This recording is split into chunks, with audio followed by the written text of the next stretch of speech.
Hi guys, so welcome back here at DC Engineering Tutorials. So ngayon, ituturo ko kung paano gamitin itong lifting capacity dito sa 1092 telescopic crane. No? So example, if the crane boom length is 52 meters, boom radius is 18 meters, and the weight of the load is 6 tons, then what will be the crane capacity using the Liebherr LTM 1092 mobile crane counterweight. Okay, mobile crane. Counterweight is 20 tons. Lift quadrant is 0 degrees, 360 degrees. Over here, no? On outriggers, fully extended. So, is it safe to lift the weight of the loads? So, bali yung gagamitin natin dito is just the load diagram. No? Crane load charts. Okay, load charts. Okay, so, di ba marami man yan, no? So, marami tayong load charts. No? So, tignan nyo lang yung unang video nito, no? So, marami tayong ano dun, no? Mga counterweights, meron tayong sa 20 tons, 7 tons, 1.2 tons, no? May mga different counterweight, no? Hanapin mo itong counterweight na 20 tons, no? So, once makuha mo yan, yun na yung gagamitin mo, no? Ngayon, titignan mo itong crane boom length, no? So, solve natin to. So, yung crane boom length, so, andito yan.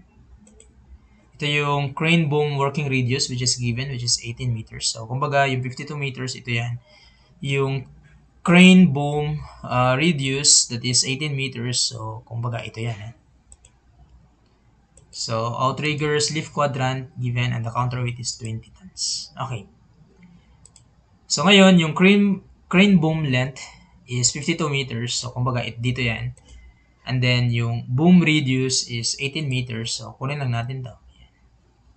So, intersection nila, yun yung kukunin mo, no? So, take note, nga pala, again, nakakama yan, no? So, this is German style, no? Yung German number format, no? So, yung period nila, yung kama nila period sa atin, okay? So, meaning, kung babasahin mo to, this is 43.5, no? 48.5, 10.4, 11.9, no? Parang ganun. Okay, so for 52 meter na boom length and 18 meter na radius, so intersection nila, yan yung magiging lifting capacity niya. No? So, thus, we have 7.1. So, thus, the crane capacity is 7.1 tons. Yan lang, no?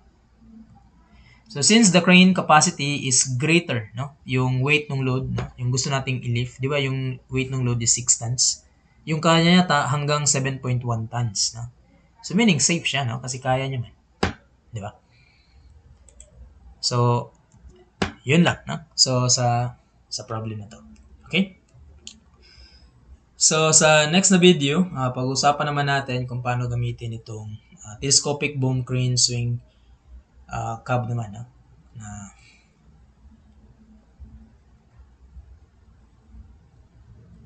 part. Okay? So, anyway, see you in the next video. Thank you.